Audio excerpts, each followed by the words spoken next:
ടർബോയില് surprise factor ഉണ്ടായിരുന്നു. അതായത് മിക്കവാറും എല്ലാ സിനിമയിലും ഞാൻ ആരെങ്കിലും തെറി പറയുന്ന ഒരു സംഭവമാണ്, അല്ലെങ്കിൽ ഒരു വരി ഇടിക്കാൻ പോകുന്ന ഒരു സാധനമാണ് എപ്പോഴും.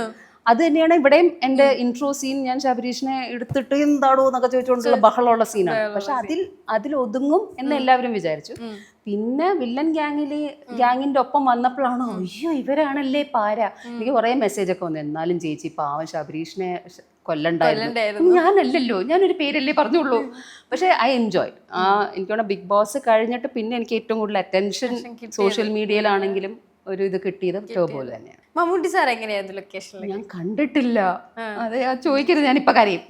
സാറിൻ്റെ 2 സിനിമയിൽ അഭിനയിച്ചിട്ടുണ്ടെങ്കിലും ഇതുവരെ എനിക്ക് സാറിനെ പേഴ്സണലി മീറ്റ് ചെയ്യാൻ പറ്റിയിട്ടില്ല.